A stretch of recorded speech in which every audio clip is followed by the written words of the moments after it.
Joining us now is Okpe with stories trending around the world. Hello, Jinx. Good morning, Dr. Abati. How are you today? Jineka. Tell me what's wrong. I'm alive and well. Good morning. Good morning, Tundu Abiola. Good morning. How are you today? I'm all right. Great. How are you? Good. Good morning, Rufai. Morning, Audrey. Great. Well, good morning to Lady you. in red. Looking sweet. Thank you. You too. You look great. And what is that? Lumberjack? Is it? Tundu? Plaid. Okay. Great. Well, good morning to you viewers. Here are some of the stories that are trending across the globe.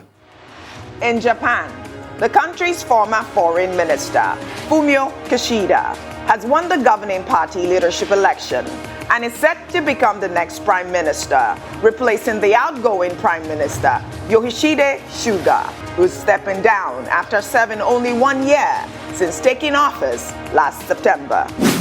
In the United States, a couple who spent months watching videos about train trips in preparation for a special cross-country vacation to celebrate their 50th anniversary unfortunately died in a train derailment.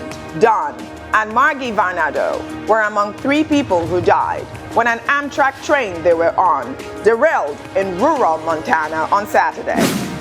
In Afghanistan, more than 220 female Afghan judges are in hiding due to fear of retribution under the Taliban rule.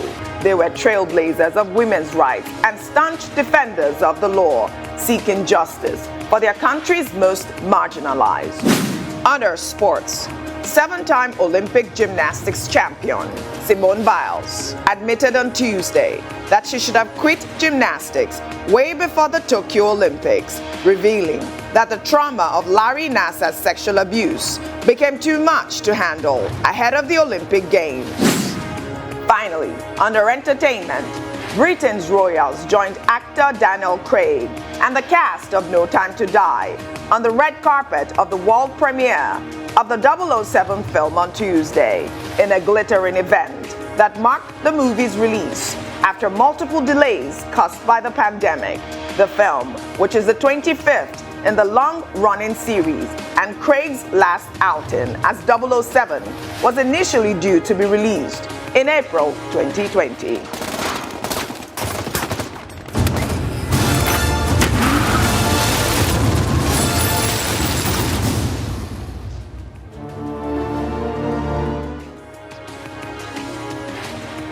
Well, let's begin What's Trending by celebrating Dr. Joseph Ladipo, who became Florida's new Surgeon General last Wednesday. Dr. Ladapo graduated from Harvard Medical School in 2008 and also received a separate doctorate that year in health policy from the university's Graduate School of Arts and Sciences. He made waves for setting new guidelines, allowing parents to decide whether their children should quarantine or stay in school if they are asymptomatic following exposure to COVID-19. He has spoken critically about the public health focus on vaccines as a key tool for battling the pandemic. Let's take a listen to his speech when he was made Florida's new Surgeon General by the state's governor, Ron DeSantis. I'm pleased to be able to be with you all today to announce that Dr. Joseph Ladapo will be succeeding Dr. Scott Rifkes as the Surgeon General for the state of Florida. Dr. Ladapo comes with us by way of the David Geffen School of Medicine at UCLA. He is married. He has 3 children. He was born in Nigeria and immigrated to the United States with his family when he was 5. His father is a microbiologist and brought his family to the United States to continue his own studies, and the apple doesn't far fall from the tree. I'm very happy to be in this position, very happy to be joining the faculty of University of Florida also.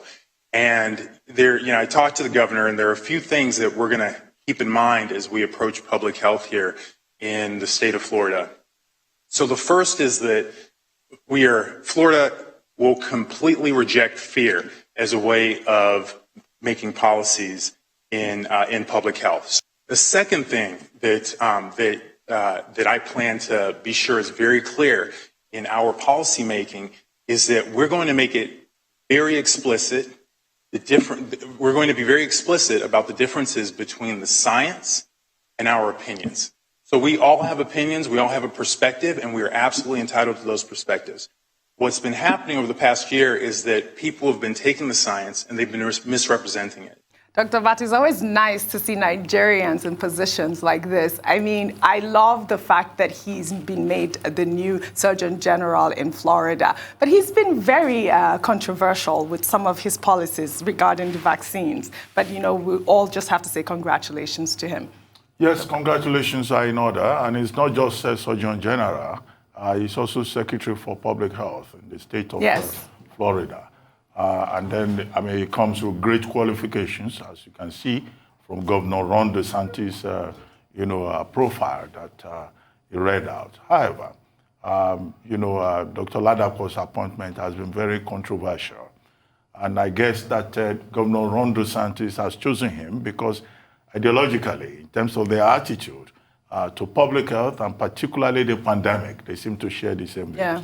Governor Ron DeSantis is one of those governors that has been taken to court by parents, by schools, by bodies, in various counties in Florida over how the coronavirus pandemic should be managed, particularly with regard to mask mandates, vaccine mandates, particularly with regard to public schools. And all of that argument about whether a parent has the right to choose whether the child should wear the mask or not is a big public issue in the state of Florida. However, I say, birds of the same plumage, we seem to be flocking together in this particular regard because Dr. Ladapo himself, is an anti-vaxxer.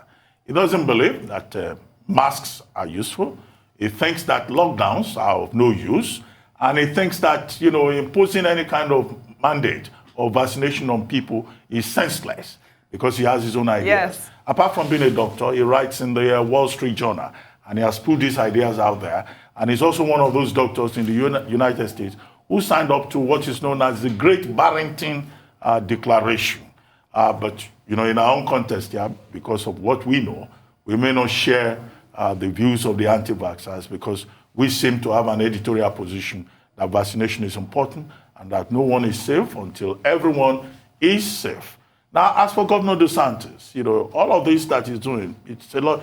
Most of it is just posturing because he's going to run for a second term, for another round of election in November. The election in the state of Florida is on November 8, 2022, as part of the midterm elections. And, he's trying to appeal to the anti-vaxxer communities, to see whether that will help him politically. But the question for DeSantis is, should he be playing politics with, a global public health crisis? And the question for Dr. Ladapo is, well, where do you draw the line?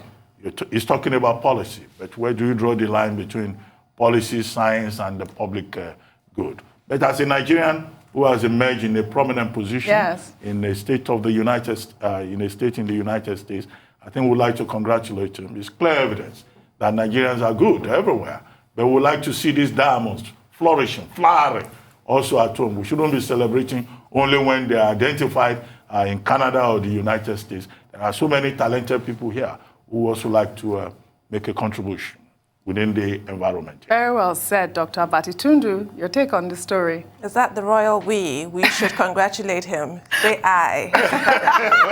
Oh, okay. Yes. I shouldn't congratulate him on your behalf. No, kindly do not. I worry about Florida. I actually was worried about the story. Yes, too. because this is playing politics, not with the pandemic, with people's lives. People are going to die. This is the person who's responsible for public health in Florida. Scary. Oh, dear. I mean, Ron DeSantis has been accused of pandering to QAnon anti-vaxxers, such that his numbers have started taking a dip, which, as you've just said, Dr. Abati, is probably why he's trying to fire up his base to come to his support. But I've noticed how he used to be named amongst possible front runners for the Republican Party as the next president of the United States, obviously if Donald Trump does not contest. But his name has sort of slipped down the list because of the backlash he's getting from his people in Florida. And here comes Dr. Ladapo with those rather scandalous claims. To add to what you said, he also doesn't believe in quarantine, that you can quarantine if you want to quarantine. What sense does that make? These are people's lives. This is a potentially deadly disease. So I am extremely worried about Florida. And I'm not swayed by the sentiment that he happens to be Nigerian. No. I want to see his scientific proof, though, with all of his claims. He's a cardiovascular specialist. He's not an epidemiologist. Refine your analysis. I'm sorry, this is not exciting. I think the shocking thing for me in all of this is that he went to Harvard Medicine School. Yes, he has a huge resume. So, yes. I mean, huge. His cardiovascular I think that's the problem I have with elites. The elite consensus, when we use the word, because you see, education doesn't really mean common sense sometimes. You don't have it, you don't have it. You can choose to look away, even if you're informed, because of your political cleavages. And that's what this man has done. Yes. Doesn't believe in vaccination. You went to Harvard Med School, and you don't believe in vaccination at the height of a pandemic. Didn't you do medical history? Didn't you read about the 1918 pandemic? And you say people should not wear face covering and the likes? It's appalling that this is and on top of that, his father is a microbiologist? Yes. Are you kidding me? Who is supposed to know better? I'm sure his father has probably shown electron microscope footages of what bacteria and viruses mean. This is a virus. It's killing people. And how do we stem this? Wear face masks. Prevent it. There's empirical proof. I repeat, not political, not QAnon, not Trump rhetoric proof that went back to collect the vaccine at the expense of people. There is empirical proof based on research that wearing a mask can save you from getting coronavirus, and getting vaccinated can reduce hospital time. You'll be surprised. It's in everywhere. August, when I was in Florida, people were so happy not to wear the mask. Yeah. They look at us like, I'm wearing my mask, and they're looking at me like, why are you wearing your mask? Because leadership has failed, and to top this, I knew somebody that went to school with him, and he was appalled by what he's doing now. Well, I'm sure deep inside of him, he believes vaccination is the way. But how can you rise up the social ladder, easy leaning, go through the anti-vaxxer campaign and support them so that So this is supposed to be a good story to celebrate Nigeria. We have other diamonds. I just love his resume. I think he is so amazing with everything that he's achieved so far. That are doing well. Yeah. But for the fact that he's an anti-vaxxer, and because of his stance, will lead to the death of people. All right. We had Dr. Chike Hikuyazu. Oh, yeah. Yeah. He took his new position. We didn't get some cardiovascular person. Can you imagine? Utter trot. Well, all right. We'll take another story. A handbook that made the rounds on social media advising National Youth Service Corps members to prepare ransom in case they are kidnapped is now being investigated by the House of Representatives. On Tuesday, the House told its Committee on Youth Development to investigate the NYSC over the viral section of the book where the Corps members were told to have ransom ready before traveling to some high-risk routes, including Abuja to Kaduna and Aba to Port Harcourt, while the NYSC has denied giving the advice and describing it as the antics of mischief makers. The House Minority Leader, Ndidi Elumelu, who led a debate on the matter on the floor of the House, said the inclusion of the said section shows a complete collapse in the architectural system of the country's security forces and a major worry for friends and family as to why their children should be allowed to participate in this compulsory exercise. That's always has been my question, though. Why do we have to participate in this exercise? But I mean, that handbook, I don't know why the NYSC is denying it. It is there. Everybody they've seen it. It's all over social media. Why did that happen, Rufai? They should investigate. We'd like to get to the end of this. We've seen it. We've seen the handbook. It's there, but they should investigate. But it is sad what the country has become. That you cannot secure the students you post to various locations. And only to think the NYSC was established to bring about peace and unity and integration of the country. And we're at our lowest ebb at this point in time. And it goes back to leadership. How do we even print something like that out in the first place? My memory might be hazy. I think it was around 2012 or thereabouts. Something happened to a Corps member. The head of NYSC then, I think it was Brigadier Okoreafia, went in there to facilitate the rescue himself. The guy's of mixed heritage, German and Nigerian, is mixed. Sturdy military guy, went in there, led forces in there to facilitate their release. So we can't protect our Corps members. Who can we even protect in this country where everybody dies like a chicken? And you see, it's true. You see, we keep saying this because Wasn't it in Lagos yesterday? I was driving back, I was hearing on the news, an AVM, an Air Vice Marshal, apprehended by gunmen, kidnapped by gunmen. So because it's not gotten to us, we can't sit pretty in the studio. And I'm saying it so that it will be that we said it. So you can't ransom payments. Prepare to pay ransom payments. That's what the country has become. Well, when we speak now, they say we are speaking. Since I did my NYC, from bitter personal experience, I might add, I have been calling for it to at least be amended. I mean, if not scrapped, because it's quite the nightmare, I can tell you. But my issue with this ransom payment, it reminds me of something that I read about a child in America in elementary school telling her mother she couldn't wear her trainers, well, sneakers, as Americans call it, with flashing lights in case a gunman comes to the school and shoots her. So this is how you have to think nowadays. This is why about 600 schools in the north have been shut in this country. Everybody is living in fear, and we continue to send the corpers out as if nothing is happening. In the north, the schools have been shut. There have measures been taken, although those measures are unfortunate, but there's a response to the glaring challenge that we're facing. The NYC wants to bury their head in the sand and continue like it's business as usual. It is not. The scheme should be modified. I understand what it was meant to do, promote national unity and what have you. But look at what has happened with the northern governors. They didn't get that memo. There is no national unity. So why do we continue to sacrifice our youth on the altar of this supposed fictitious national unity? Is it because we need them for elections? Do we need them for cannon fodder at elections so they can be killed? I really do think it must be amended as a matter of urgency. This thing, there's no point in denying the pamphlet. It's there in black and white. Absolutely. Amend it if you can't scrap it. I agree with you, Tundu. Dr. Abati, your analysis on the story. Yes, well, it's as follows. The relevant section in that handbook is section 65. Yes. Section 65E, where youth corps members and staff of the NYSC, because the handbook is titled Security Awareness and Education Handbook for Corps Members and Staff, where they are advised to tell their relations that they should put money aside to pay ransom in the event that God, they I've get never seen anything kidnapped. like this in my life. And the section goes ahead to also identify specific routes, Abuja to Kaduna Highway, the Port Harcourt Expressway, Aba to Port Harcourt Expressway. So the NYSC has policy in preparing guidelines for corps members and staff, has identified that, one, the security system in Nigeria has failed. Yes. And that nobody is safe, and which is a key point, that was made by Honorable Ndidi Elumelu. Clear demonstration. If people who are going to serve the country, compulsory 1 year service, cannot feel free, and their parents have to go and put aside some money for ransom, just in case. I mean, Dr. Abati. It is for this reason that people have been saying that perhaps maybe the National Youth Service Corps scheme should be suspended or it should be scrapped. It was introduced in 1973 by the Gowon administration, the military administration at the time, as a post-war reconciliation, rehabilitation, reconstruction effort of that administration to promote, unity, to reintegrate Nigerians, to open up the country. And indeed, it served some purpose. At least it promoted a lot of inter-ethnic marriages. I know many people who went for natural You always say that. and came back home with a wife. In fact, some ended up with 2 wives from different parts of Nigeria. And it provided young people with a lot of education.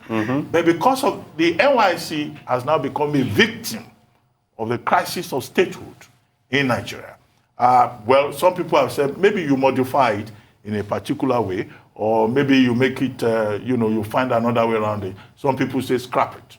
There is such an important legacy of the Gowon administration, of the post-Civil War era, that it will be really sad indeed. It will be an expression of the failure of the state for us to, scrap such a strategic and useful, tool, vehicle, system for developing Nigeria. And the plain thing that is in sight is that many parents now don't even want their children to go and serve. Yes. Youth corps members have been killed in parts of the country. They were killed there. Many parents would rather go and arrange, the postings. So, that ideal, is being eroded. And it is most unfortunate that even the NYSC itself, which is a department of government, will now write it into a document and endorse ransom payment, even when the federal government and many states hold on to the position that we should not negotiate with bandits. Well said, you see the Dr. disconnect at the administrative level, even inside government. Well said. Let's take another story. A video that is now circulating on social media captures the moment some officers of the Nigerian police in the Federal Capital Territory, Abuja, brutalized some protesters of the proscribed Shiite group, the Islamic Movement of Nigeria. Let's take a look. We used to stop the guy. You don't even know the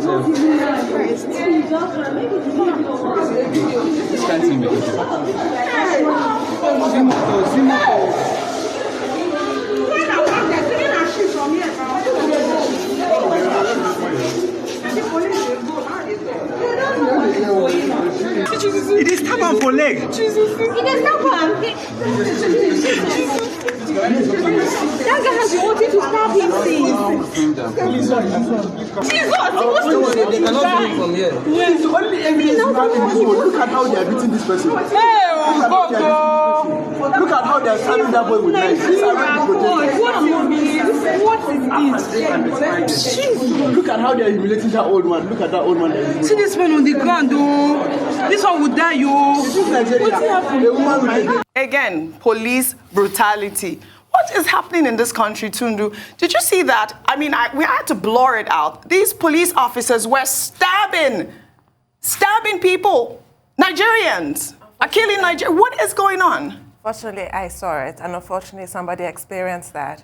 It's so disgusting. The federal government's bête noire, Amnesty International, has claimed that 8 people were killed. Yes. There are other newspaper reports who put the number at 5, but should even one person die? It's a religious procession. They do block the road sometimes, and I'm sorry, so do other religions. We know what happens on Lagos-Ibadan Expressway with this Holy Ghost service or what or the other. They do cause inconvenience to people. Do you go and then massacre people in Redeemed Church? Do you massacre people in which other church on the Lagos-Ibadan Expressway?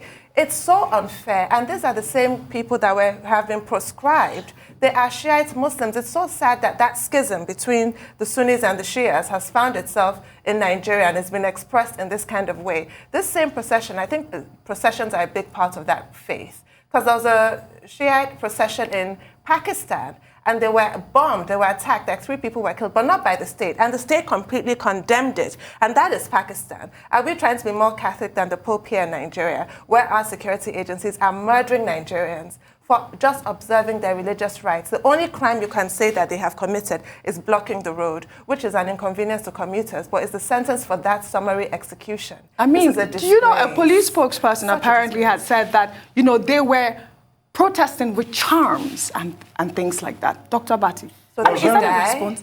Very quickly. I mean, the battle between the Nigerian state and the Islamic movement of Nigeria has been there. Was it not in 2015 that about 300 of them were killed around Zaria, the Zaria Kaduna massacre. State. And since then, Zakzaki and his wife, the leader of the movement, has been in detention.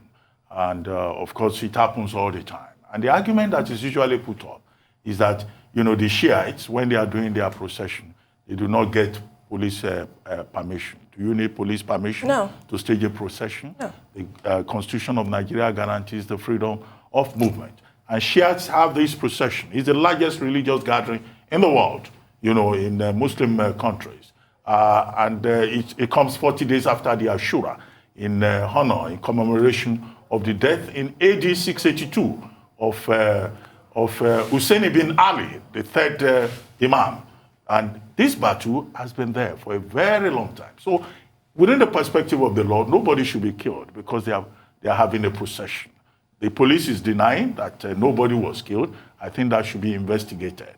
Now, the other part of it is that this is about sectarian politics within Islam itself. After the death of the Prophet in 632 AD, that problem started over succession, and then you have that fight between Abu Bakr and Ali ibn Talib, with Ali ibn Talib becoming the 2nd caliph, and the killing of Abu Bakr, and then in AD 661, that conflict and against succession politics, and then Hussein ibn Ali was killed. So it's been there. And the difference is not about the basic fundamental tenets of the faith, because there's no disagreement over the holiness of the Quran. There's no disagreement over, the prophet. The basic thing is about power, it's about dogma, and you'll find this reproduced in different Islamic countries. I think we should make the point. Everybody, whether they are Muslims or Christians, should be allowed to enjoy their right to the freedom of thought and conscience, which is in the Constitution. And here in Nigeria, you have this conflict between the Sunnis and the Shiites. Many of those policemen, you'll be surprised. They are probably Sunni Muslims fighting Shiites that they think are a problem to them. Unacceptable. No, they think So they for me, real quickly, I want the police to use the same vigor at which they are maltreating and hurting Nigerians, which they ought to be protecting, to go and fight the terrorists in the Northeast. Because you're supposed to protect people, you can't protect them. Kaduna, Abuja Highway, no-go area. You can't protect their lives, but don't kill them. That same vigor you're using to hurt them and stabbing them. I mean, I never knew police officers carried bayonets to stab people. Go and use it to fight the terrorists. Those are the real enemies, not Nigerian people, not people having a peaceful procession. Very well said. Thank you very much. Thank you so much. Thank you. Well, that's all I have for you on What's Trending today. I'll see you tomorrow.